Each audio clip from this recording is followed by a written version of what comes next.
لبيك اللهم لبيك لبيك لا شريك لك لبيك. Assalamualaikum warahmatullahi wabarakatuh. Berjumpa kembali dengan saya Anwar Jufri. Insya Allah dalam video ini kita akan membahas tentang amalan yang ditargetkan minimal 1 kali seumur hidup kita. Setelah sebelumnya pada video-video yang lalu kita membahas tentang fikih amalan harian, fikih amalan pekanan, dan fikih amalan tahunan, maka insya Allah pada kali ini kita akan membahas tentang amalan setidaknya 1 kali sepanjang hayat kita. Bapak dan Ibu yang dirahmati oleh Allah Subhanahu wa Ta'ala, sudah saya sampaikan sebelumnya bahwa kita dirancang oleh Allah Subhanahu wa Ta'ala bukan untuk berbuat baik untuk diri sendiri semata, bukan untuk keluarga kita saja, bahkan bukan untuk umat Islam saja. Allah menghendaki kita semuanya sebagai orang Islam bisa berbuat baik bagi seluruh umat manusia, dan untuk itu dibutuhkan mentalitas, dibutuhkan watak yang memang kesukaan, hobi, keterampilannya adalah berbuat baik dan kemanfaatan bagi orang lain. Dari mulai tetangga, 40 kakak di depan rumah kita, 40 kakak belakang rumah kita, 40 kakak sebelah kanan rumah kita, dan 40 kakak sebelah kiri rumah kita. Sampai kita dirancang untuk memberi manfaat bagi semua saudara kita yang seiman, yang seagama.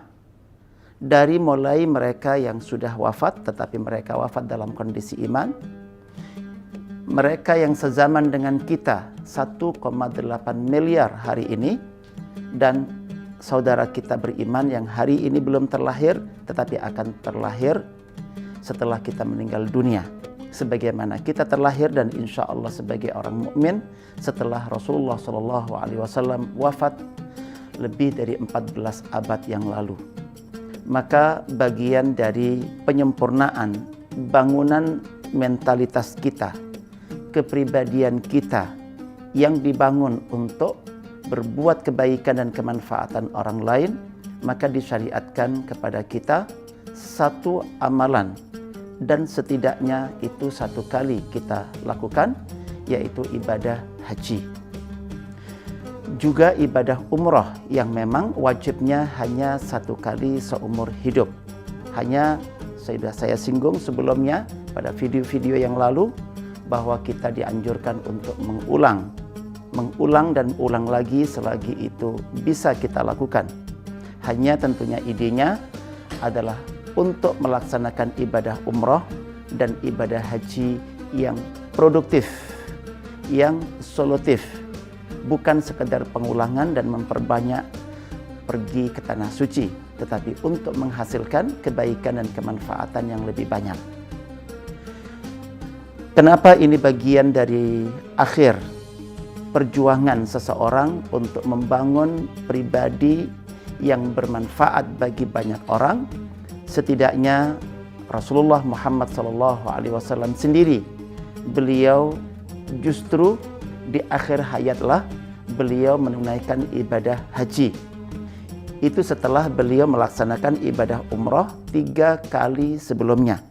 Rasulullah SAW mengerjakan umrah pertama pada tahun ke-6 Hijriah, kemudian beliau mengerjakan umrah yang kedua pada tahun ke-7 Hijriah, dan beliau juga melaksanakan ibadah umrah yang ketiga pada tahun ke-8 Hijriah.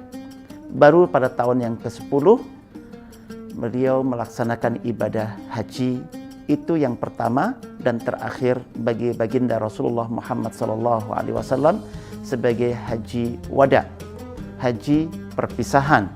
Dan beliau sempat menyampaikan kepada umat Islam pada waktu itu bahwa beliau akan melaksanakan ibadah haji dan beliau meminta agar umat Islam ikut bersama beliau belajar dan menyaksikan langsung tentang tata cara ibadah haji yang dicontohkan oleh baginda Rasulullah Muhammad SAW dengan kalimat beliau, khudhu anni manasikakum, ambillah dariku secara langsung tentang tata cara manasik haji. Dan bahkan Rasulullah SAW menyampaikan dalam undangan kepada umat Islam, kemungkinan setelah haji tahun ini beliau tidak bisa ketemu lagi dengan para sahabat, apalagi mendampingi haji berikutnya. Dan itu sebagai bentuk perpisahan, dan karenanya umat Islam berbondong-bondong untuk ikut berangkat. Dan dalam satu riwayat, jumlah jamaah haji Rasulullah SAW ketika itu menembus angka 114.000. Satu amalan ditunaikan oleh Rasulullah SAW satu kali seumur hidup, yaitu ibadah haji.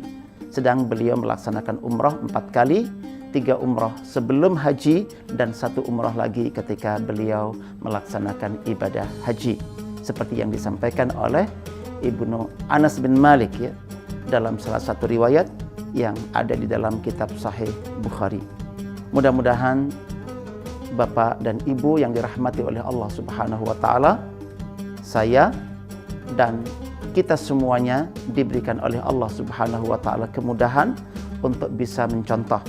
Dan ketika kita berkesempatan pergi ke tanah suci melaksanakan ibadah haji yang setidaknya tadi sekali seumur hidup, mudah-mudahan kita bisa mengambil hikmah dan pelajaran, ya, hikmah dan pelajaran, terutama bagaimana Rasulullah SAW menyempurnakan kerja-kerja sosialnya.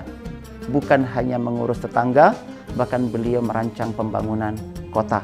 Dan itu yang kita inginkan, agar setiap dari kita punya kepedulian untuk membangun ulang kotanya.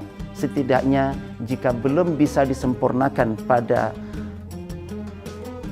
usia yang pendek itu, akan dilanjutkan insya Allah oleh anak keturunan di kemudian hari.